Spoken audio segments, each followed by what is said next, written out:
So, but I've got a number of crazy stories that have happened and occurred in my time in Salt Lake, and the first one is concerning the Airbnb. So man.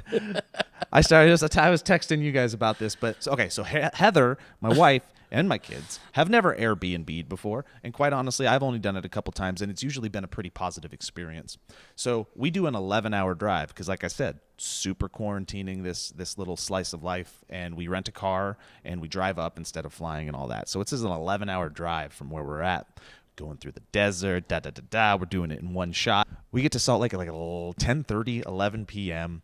We get to our Airbnb, and we're like excited. All the pictures were great on the old internet. It's a 5-star with 5 reviews, great ratings.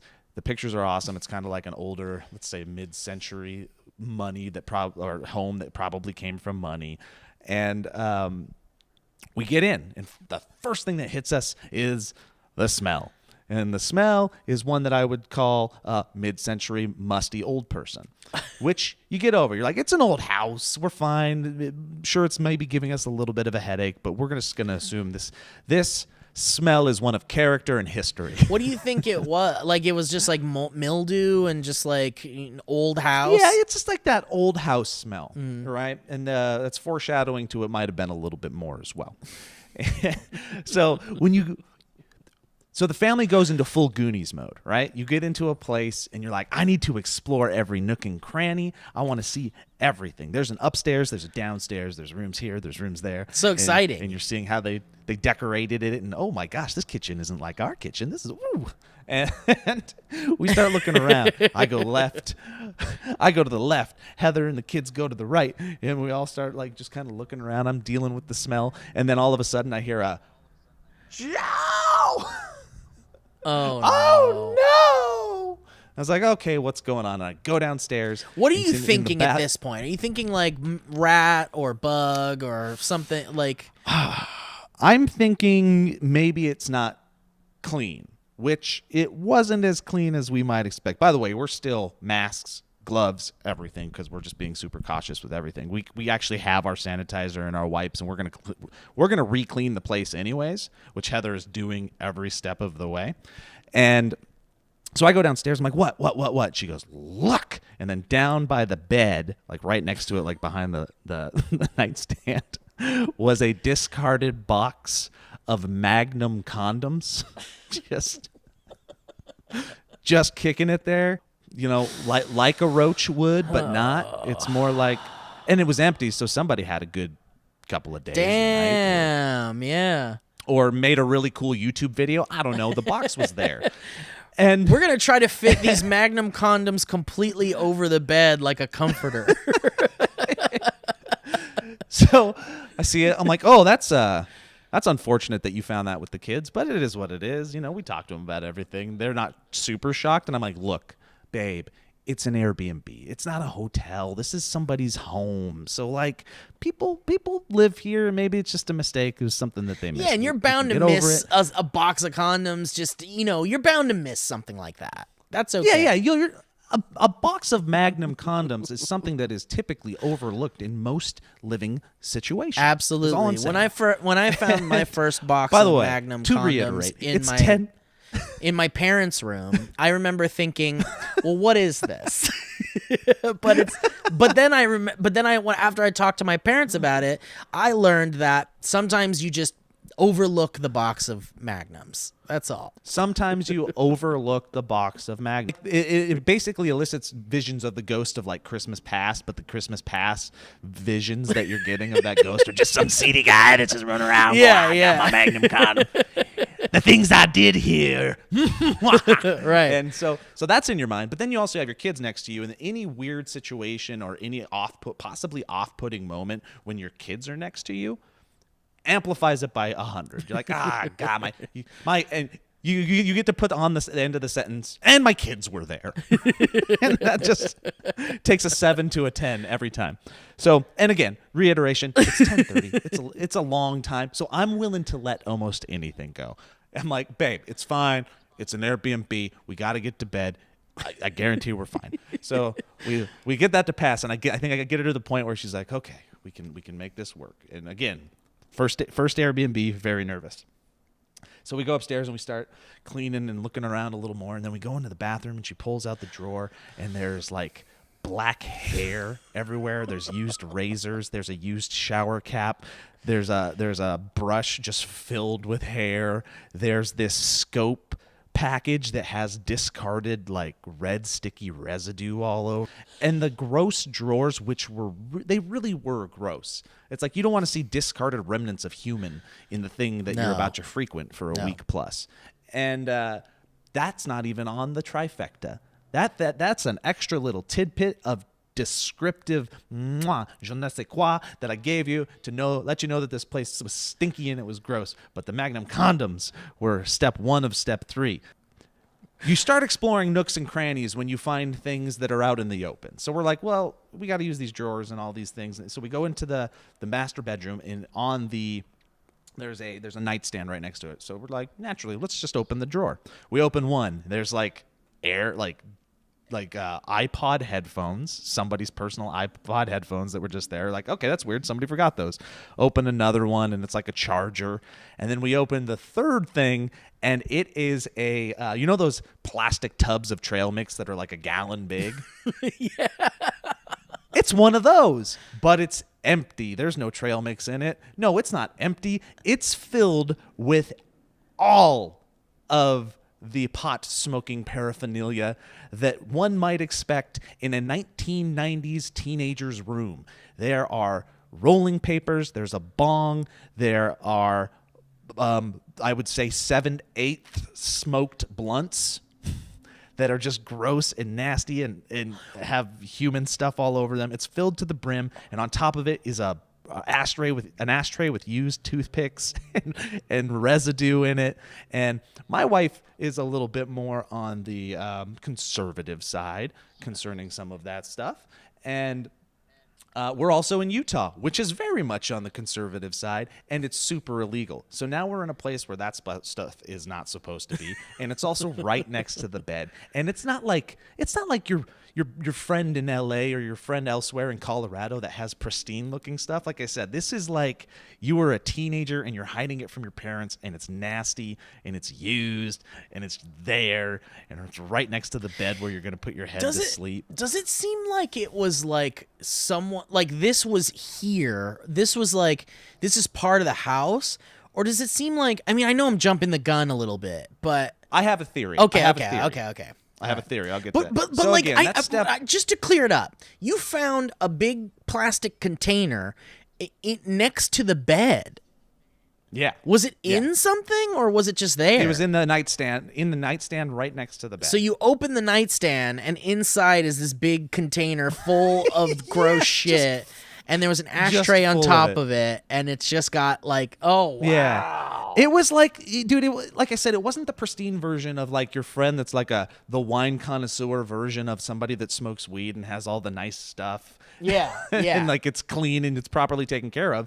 This was the 1993 video that the Dare cop would come in and show the class about how gross and dirty smoking weed is and drugs are and how it's going to ruin your life. Like it was the stereotypical like parents' nightmare version of weed. And so I get through that and I'm like, was there any usable stuff in there? I think there was, except for, like I said, it was next to the nastiest, like, should have been discarded blunts, but this guy was like, I'm going to get, like, 7 more puffs out of this. I'm going to get 7 or 8. I'm going to save it for later. But, like, he couldn't even light it because it would have been, like, inside of his teeth. Gross. To be able to use it. Just nasty. So, again, Heather's like, she's out. She's out of it. But I'm asserting, like, we're going to be fine. It's not crazy. Let's not freak out in front of the kids about it. I don't want them to have close What's it. that? Put it back in the cupboard and close it. Secretly in the back of my mind, I'm like, oh man, but this is not okay. This is not okay. We should probably leave, but it's also really late. Maybe this is something we can do in the morning. So I'm like still kind of leaning to like, maybe we can get through this. We can just go to bed. And by the way, Heather is just like mad cleaning while going through all this. She's just Lysol wipes everywhere. We're doing their job for them. She's like, and she's probably disgusted while it's happening. She's probably so right. grossed And truthfully, truthfully, I'm disgusted too, but I'm being 1980s comedy road trip movie dad, just trying to like get through it. It's gonna be fine. It's gonna be fine. It's just let's like I don't want to have the kids get a complex about this stuff. It's a learning situation. Let's just make sure we're not freaking out about it because it's not crazy. Let's teach them. And so she's out, but she's not asserting her will quite yet. But she's out, and I'm like, okay. Two things real bad. There's the gross stuff in the bathroom as well. Other random gross things here and there all around. There's the smell.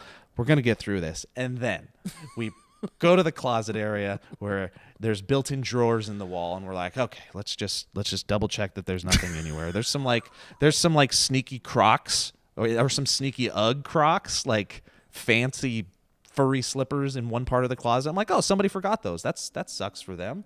Weird. What a weird thing to forget. People love those. You should keep them. We open a drawer. Yeah. And then we open a drawer. And when this is the drawer where, our clothes are going to go for the week. And we look in, and there is a plastic, like Ralph's or Smith's bag. And on top of it, just like almost put there as if the art director of some like skeezy movie, like oh gosh, like the basement of some movie or in some house in the movie Blow, is a pile of clothes, and those clothes are wrinkled and they're gross. But the specific clothes in which I am talking about are one nasty discarded sock gently placed next to some tan, discarded, very used panties. And that was number 3. That was number 3, my friend. I mean, it was dude, it was like hands up in the air, like, okay, it's done. We gotta go. Dude, I don't understand how you have this situation happen after an 11-hour goddamn drive. Dude, like wit's end. It was like, okay, we're picking up the phone. Let's go. We gotta. We're going somewhere else tonight. Also, the dishes were in the dishwasher, like they weren't put away. Maybe it was ran. I don't know. So here's my theory. I think the owner of the house has family or a friend that they let just kick it there. Why? I think it's like a second house. Like a lot of people just get their Airbnb rental property and that's all it is. And then they have their own house. I think this person lets somebody kick it there. And I think we got this place like a little like last minute. I think that person was like, yo, dog, you got to go. We got some paying customers coming in. Yeah, you got to go tonight. They're going to be here forever. I can't miss this payment. And that person just left all their nastiness there and pieced out. Either left or were downstairs behind that closed locked door. Trying to be as quiet as possible. I don't know what was going on. And that is, side note, something you don't say to your family while you're in there and everybody's worried. I didn't see this. And then upon leaving, as we are exiting, Heather's like, oh, you didn't even come into the bathroom when I said to come check out this other thing. There was a box above the toilet, and it said Angel's Kiss, and it was very cylindrical, phallic looking piece sticking out of it. No. And I was like, no way. And so, yeah, whoever had this place before us knows how to party, is all I'm saying. And if you're listening to this podcast, hit me up, dog. Let's go have some.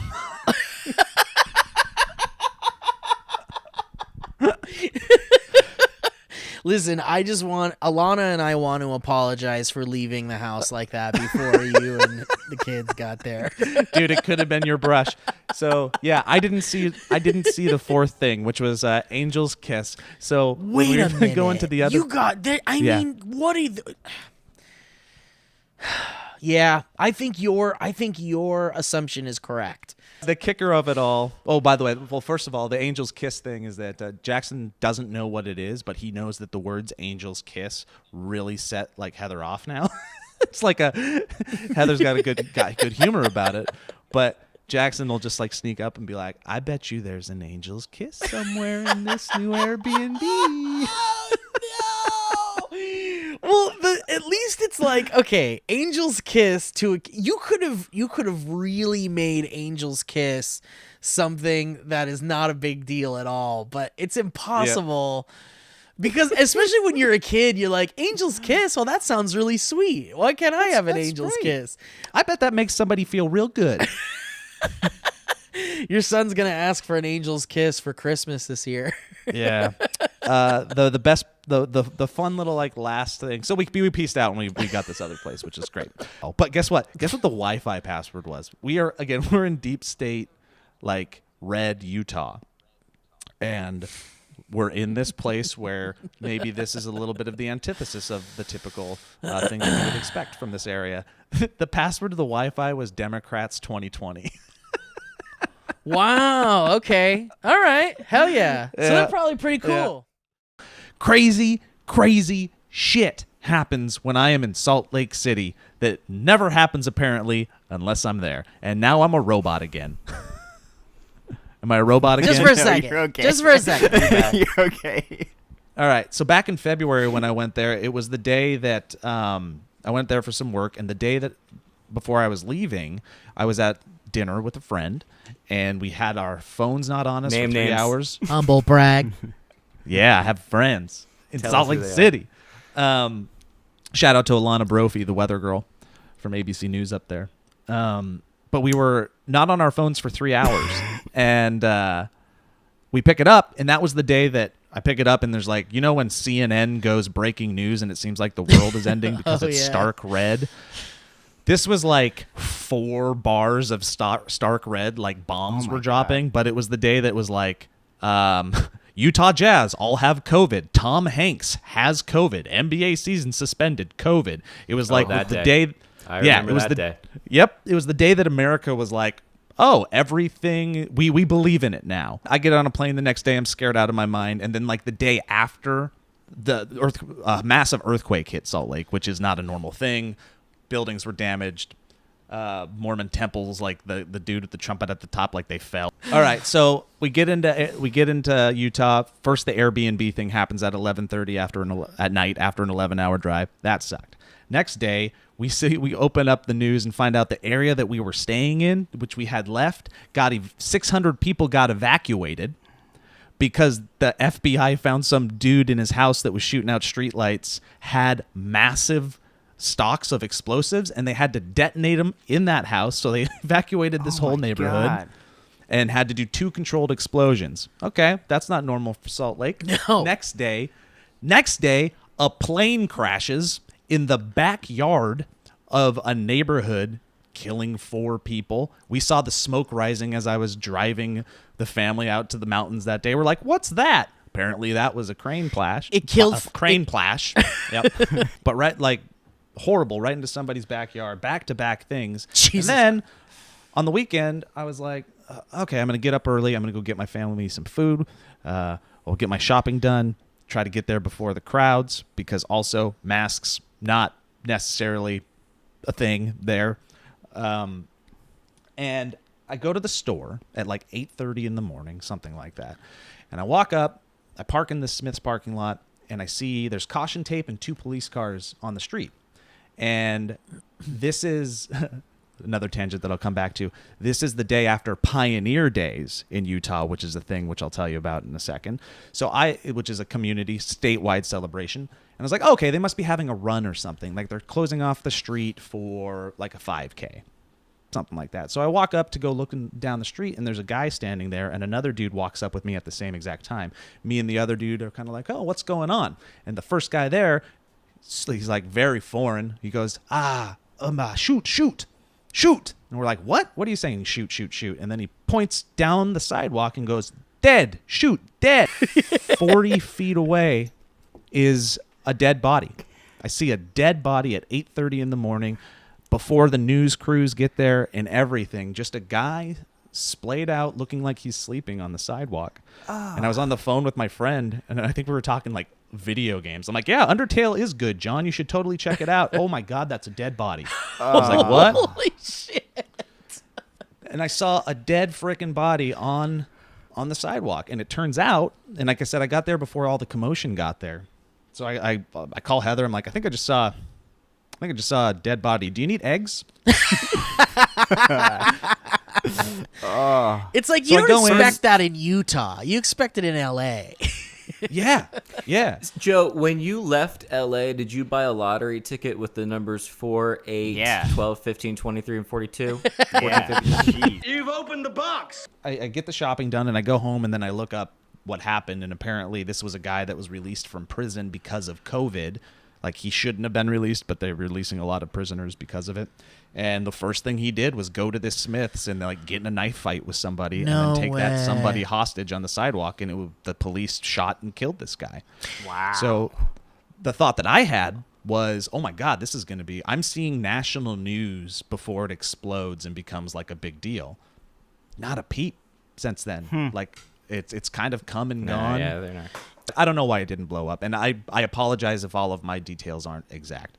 But the bigger thing that I thought was crazy for me personally is that I started telling some of the people that I was working with up there, I'm like, yeah, I can't believe I saw this. And they were very, like, they all became emotional. Like, I'm so sorry you went through that. And then I realized, like, I wasn't in shock and I wasn't crazily affected. And I realized in my own mind's process, I was like, I was upset with myself that I wasn't more upset with seeing it. Like, why am I not having a bigger response to it? And then I started thinking about it, and it's just been, one, we see everything on the internet, and that's probably desensitized me a bit. But also the last 6 months have been so crazy that I think seeing something crazy just doesn't even blip on the emotional radar for me. Tell me if you've ever seen a dead body. Let me know in the comments.